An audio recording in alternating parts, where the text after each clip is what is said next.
이스라엘 백성들의 요구에 의해서 이스라엘의 왕이 세워졌습니다. 사울이라고 하는 걸출한 인물이 첫 번째 초대 왕으로서 이스라엘 백성들에게 부르심을 받은 모습을 드러내게 되었습니다. 오늘 우리가 읽은 이 본문은 그렇게 부르심 받은 왕, 이 사울이 이제 그의 첫 번째 승리를 거머쥐면서 이스라엘 백성들 앞에 인정받을 만한 자다라는 평가를 받는 그 순간입니다. 사무엘은 이 순간에 자신이 사사로서의 역할 중에서 다스리는 자의 역할을 왕에게 이임합니다. 하나님의 사명을 붙들고 달려온 자신의 삶이 어떠했는지를 설명하고 그것을 백성들과 함께 돌아봅니다. 그리고 이러한 모습은 하나님의 부르심을 받은 오늘날의 사람들에게도 동일하게 요구되는 것을 성경은 이야기하고 있습니다.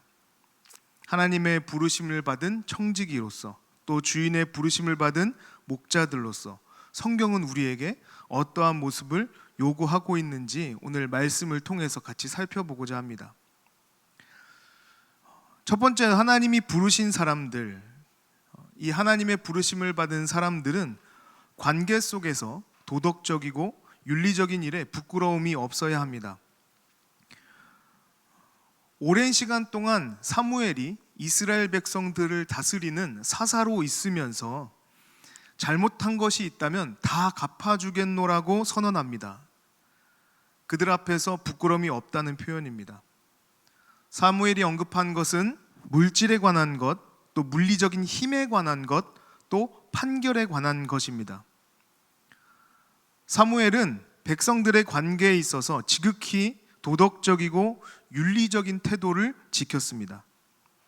사무엘이 어린 아이일 때 엘리 밑에서 함께 지내며 이 사사로서의 일을 배우고 또 머리가 휘어질 때까지 이스라엘을 다스렸다는 것을 생각할 때 적지 않은 기간 동안 사무엘은 자신과 백성들 사이에서 지극히 윤리적인 태도를 지켜왔다는 것을 알 수 있습니다.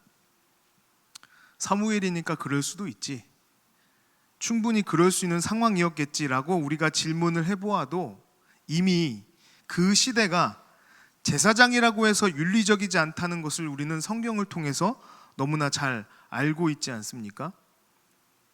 그러한 상황이었음에도 불구하고 사무엘은 이스라엘 백성들을 다스리면서 자신의 힘을 사사로운 이익을 위해서 사용하지 않았습니다.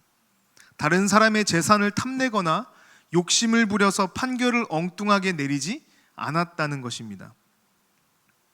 이렇게 사무엘이 자신의 정직함과 윤리적인 모습을 회중 앞에서 언급하는 것은 자신의 실수나 문제 때문에 왕이 세워지는 것이 아님을 이야기하기 위해서입니다. 이스라엘 백성들에게 왕이 세워지는 것은 어디까지나 이스라엘 백성들의 요구에 의한 것입니다. 사무엘은 이들의 요구에 속상해했습니다. 그들을 다스리는 것은 하나님이시고 하나님이 이들의 왕 되셨기 때문입니다. 그리고 백성들과 하나님 사이의 중보의 역할로 사무엘이 있었습니다. 따라서 사무엘은 하나님의 대리인으로서 사사, 즉 왕의 역할도 감당하고 있었다는 것입니다. 그리고 그 자리에서 그 다스리는 자로서 정직하고 도덕적으로 윤리적으로 그 일을 잘 감당했습니다. 다스리는 자로서 사무엘이 윤리적인 삶을 살아왔다는 것을 통해서 앞으로 세워질 왕 또한 자신이 가지게 될 힘을 사용하는 데 앞서서 먼저는 백성들과 함께 정직하고 윤리적인 관계를 세워야 한다는 것을 알게 합니다. 이미 왕이 세워지면 어떠한 부작용이 있을지 앞에서 하나님이 언급하신 바가 있습니다. 지극히 백성들의 개인적인 것들을 왕이라는 이름으로 빼앗게 될 것입니다. 하나님은 이것이 왕의 부작용이라고 말씀하셨습니다. 그럼에도 불구하고 하나님은 왕의 자리가 빼앗아 누리는 자리가 아니라는 것을 사무엘이라고 하는 모범을 통해서 알게 하신 겁니다. 앞으로 세워질 다른 지도자들도 백성들과의 관계를 윤리적이고 도덕적으로 잘 지켜나가야 하는 역할, 그 책임이 있습니다. 그렇다면 왕은 왜 윤리적이어야 할까요? 하나님의 부르심을 받는 자들은 왜 도덕적이어야 합니까? 왕 역시도 하나님의 명령에 순종해야 하는 피조물이기 때문에 그렇습니다. 왕이 된다는 것은 하나님의 권위를 이임받는 자리입니다. 결코 왕이 주인이 될 수 없습니다. 따라서 왕은 하나님께서 허락하신 백성들을 하나님의 명령대로 바르게 인도하고 보호해야 하는 책임이 있는 사람입니다. 결코 가진 권력으로 자신의 배를 불리거나 백성들을 마음대로 해서는 안 됩니다. 그 일을 하기 위해서 가장 기본이 되는 그 바탕이 정직과 윤리성입니다. 윤리적이지 않은 지도자는 자신의 이익을 위해서 약자들을 억압할 수 있습니다. 그 힘을 가지고 착취할 수 있습니다. 정직하지 않다면 얼마든지 속여 빼앗을 수 있습니다. 판결을 굽게 하고 부자들로부터 돈을 받을 수 있습니다. 하나님은 이러한 일을 원하지 않으셨습니다. 최근 교회 안에서 이 그루밍이라는 이름으로 이 목회자들이 힘든 형편에 있는 이 어린 아이들이나 청소년들을 성적으로 유린하는 일들이 기사에 몇 번 난 적이 있습니다. 이것이 힘의 위력입니다. 가지고 있는 힘으로 힘 없는 자들을 그럴싸하게 속이기 쉽다는 것입니다. 하나님은 이런 것들을 원하지 않으십니다. 왜냐하면 하나님은 자기의 맡겨진 사람들을 통하여 하나님의 통치를 드러내셔야 하기 때문에 그렇습니다. 그런데 정직하지 못하고 윤리적이지 않은 이들은 하나님의 왕되심, 하나님의 통치를 드러낼 수 없습니다. 하나님이 드러내고 싶은 하나님의 통치는 하나님의 뜻에 순종하는 것입니다. 정직하게, 윤리적으로, 도덕적으로 흠 없이 다스리는 것입니다. 왕은 백성들과 하나님 사이에 다스리는 자로서 하나님의 통치를 드러내는 중간자의 역할을 하는 사람입니다. 결코 그가 주인이 아닙니다. 그래서 왕은 제사장처럼 하나님이 기름 부으시고 임명하시는 중요한 자리입니다. 우리는 이것을 부르심이라고 부릅니다. 오늘날에도 이 왕의 역할을 감당해야 하는 사람들이 있습니다. 우리가 너무나 잘 아는 말씀 베드로전서 2장 9절입니다. 그러나 너희는 택하신 족속이요 왕 같은 제사장들이요 거룩한 나라요 그의 소유가 된 백성이니 이는 너희를 어두운 데서 불러내어 그의 기이한 빛에 들어가게 하신 이의 아름다운 덕을 선포하게 하려 하십니다. 하나님은 우리를 하나님의 자녀 삼으실 때 왕 같은 제사장, 왕의 제사장 혹은 왕과 같은 제사장으로 부르셨습니다. 무엇을 향해서 우리를 그렇게 부르셨습니까? 아직 세상을 알지 못하는 저 세상과 주님 사이에 우리를 사이에 넣으신 것입니다. 그래서 우리의 정체성은 복음을 듣지 못한 자들을 위해서 미리 구원받은 자들입니다. 이 표현은 정확하게 요셉이 한 표현이에요. 그렇다면 우리의 도덕성, 우리의 윤리성, 우리의 정직함은 어떠해야 합니까? 우리의 그것들은 하나님의 성품을 드러내는 것이어야 합니다. 사무엘이 그러했던 것처럼. 그리고 우리는 자신 있게 말할 수 있어야 합니다. 하나님, 우리는 하나님 앞에서, 하나님의 백성 앞에서 정직했고 도덕적이었고 윤리적이었습니다. 이것은 오늘날 살아가는 우리들에게 있어서 해도 되고 안 해도 되는 일이 아니라 꼭 해야만 하는 우리의 역할 중 하나입니다. 우리는 의로운 자가 되는 일에 목숨을 걸어야 합니다. 우리가 하나님의 부르심을 받은 청지기 주인으로부터 역할을 부여받은 목자들입니다. 그렇다면 우리는 먼저는 의로운 일에 목숨을 걸어야 합니다. 그리고 두 번째로는 눈에 보이는 현상과 결과보다 그 원인을 찾아야 합니다.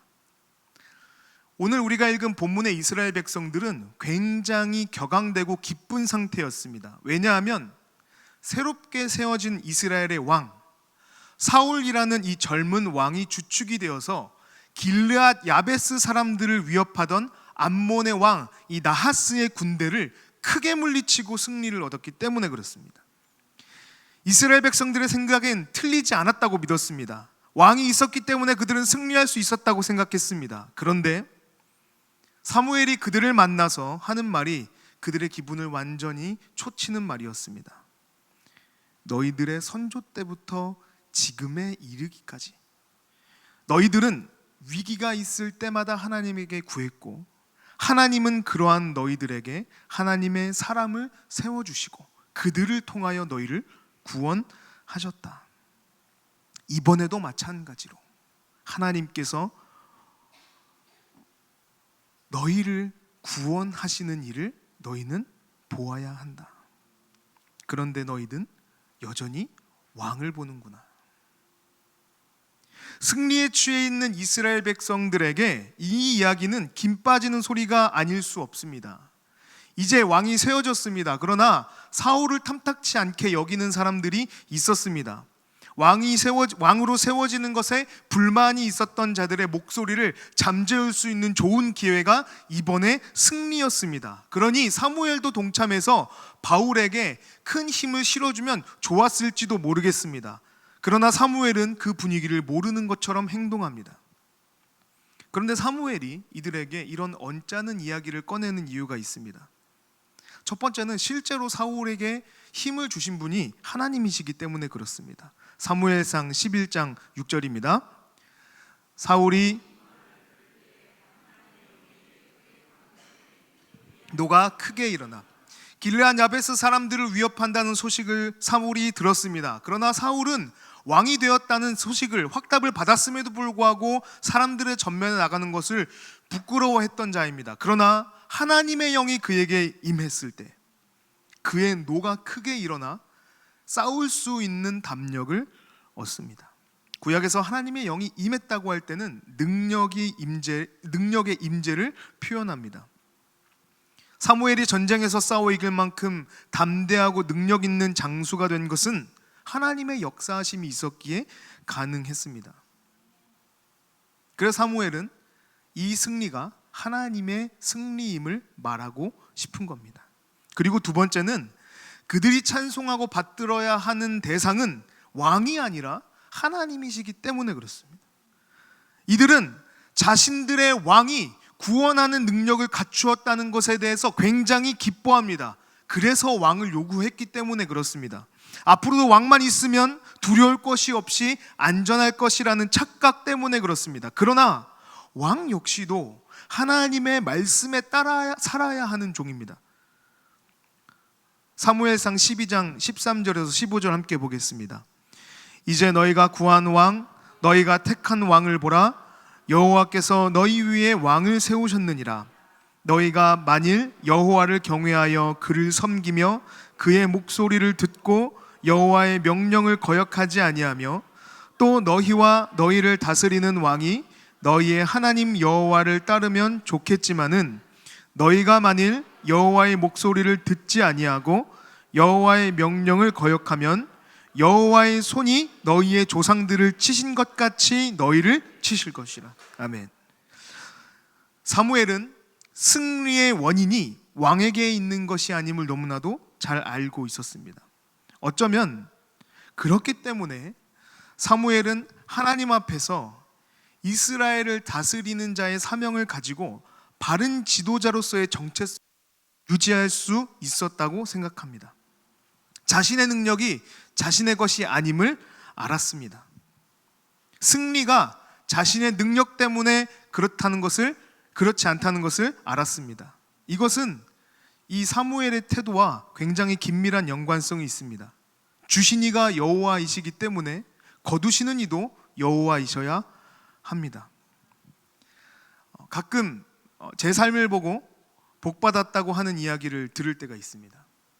사랑스러운 아내를 두고 또 저를 닮은 아들을 하나도 아니고 셋이나 낳았다는 사실만으로도 어떤 분에게는 부러움의 대상이 되기도 하는 것 같습니다. 저도 제가 복받았다고 생각합니다. 그런데 제가 복받았다고 느끼는 것은 제 뜻대로 제 삶이 이루어져서가 아닙니다. 만약에 제 뜻대로 제 삶이 굴러왔다면 남들이 볼 때 복받았다는 이야기를 들을 수 있을지는 모르겠지만 하나님 보시기에 기쁜 삶은 아니었을 겁니다. 제가 복받았다고 생각하는 이유는 제가 제 욕심이 아니라 부르심을 따라 살아가고 있기 때문에 그렇습니다. 가끔 교회 안에서 이렇게 마주치는 분들 중에 교회 안에 있음에도 불구하고 세상적인 방법으로 부를 누리면서 그것을 복받았다고 자랑하는 경우를 봅니다. 그런데 세상을 따라가다가 부요하게 된 것을 정당하게 여기는 것은 결코 옳지 않습니다. 반대로 세상에서는 볼품없게 살아가는 것처럼 보일지라도 그것이 주님을 따르다 처한 상황이라면 그것이 복받은 삶임을 깨닫기를 소망합니다. 하나님이 우리의 주인심을 인정하는 사람이라면 우리의 삶에 펼쳐지는 복된 일의 원인이 내가 아니라 하나님이심을 인정할 수 있어야 합니다. 때로는 그것이 복된 것처럼 보이지 않는 상황에 처하더라도 그 삶의 열매가 어떠하든지 하나님이 원인이십니다.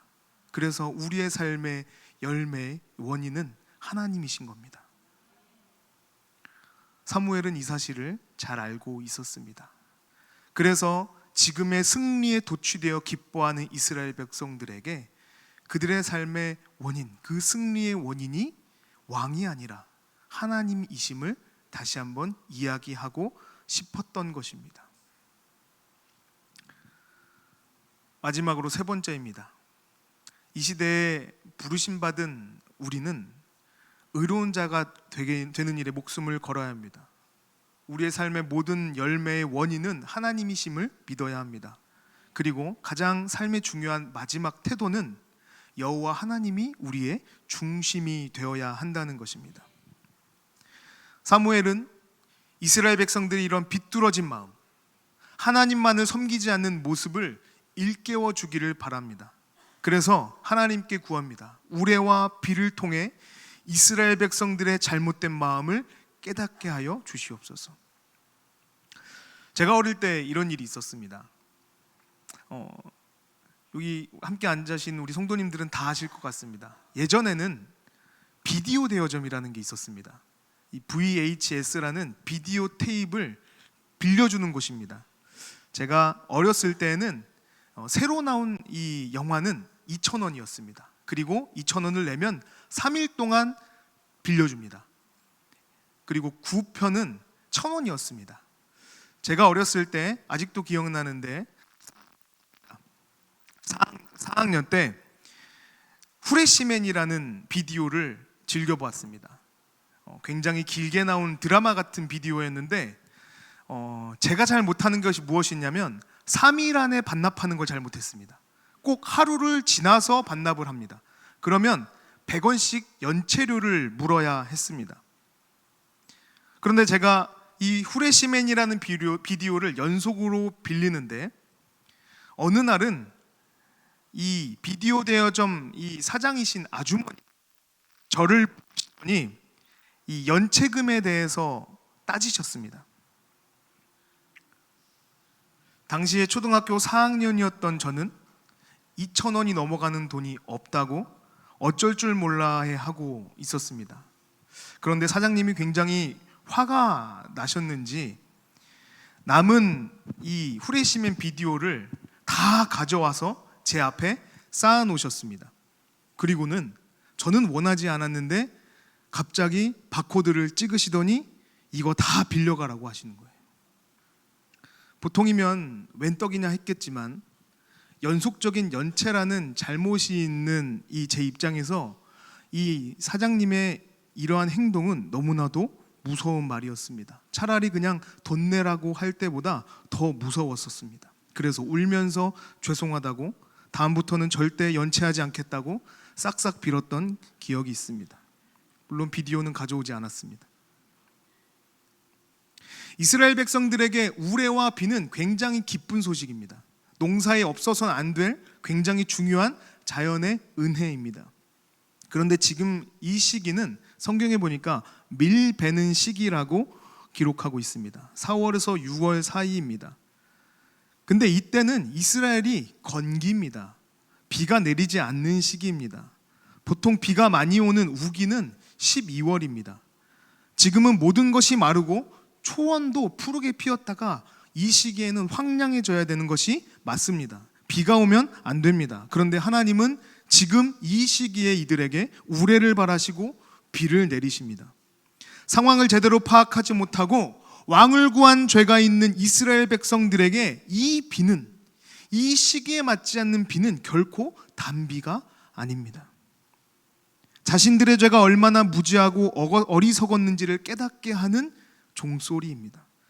그래서 이스라엘 백성들은 하나님 앞에 납작 엎드립니다. 사무엘상 12장 18에서 19절입니다. 이에 사무엘이 여호와께 아뢰매 여호와께서 그날에 우레와 비를 보내시니 모든 백성이 여호와 사무엘을 크게 두려워하니라. 모든 백성이 사무엘에게 이르되 당신의 종들을 위하여 당신의 하나님 여호와께 기도하여 우리가 죽지 않게 하소서. 우리가 우리의 모든 죄에 왕을 구하는 악을 더하였나이다. 아멘.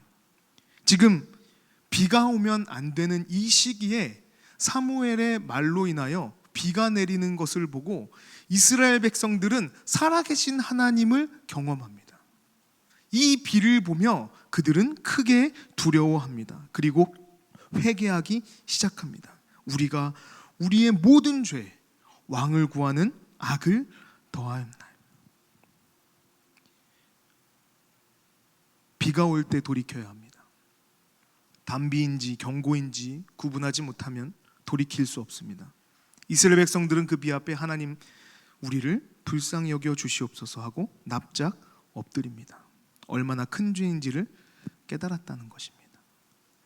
이 죄를 깨달은 이스라엘 백성들에게 내리는 사무엘의 처방은 간단합니다. 사무엘상 12장 20절에 보면 이렇게 기록합니다. 사무엘이 백성에게 이르되 두려워하지 말라. 너희가 과연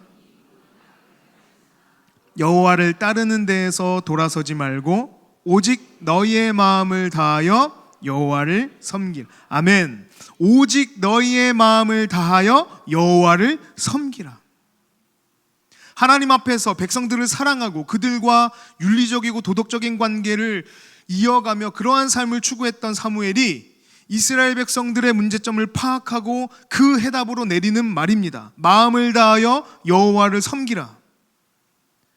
오늘날 이 땅에 왕같은 제사장으로 하나님의 청지기로 참 목자이신 예수 그리스도를 쫓는 이 땅의 목자들이 되어 살아가는 우리는 다른 그 무엇이 아니라 오직 하나님 아버지 한 분만을 섬기는 이것이 필요합니다. 마음을 다하여 여호와를 섬기는 일.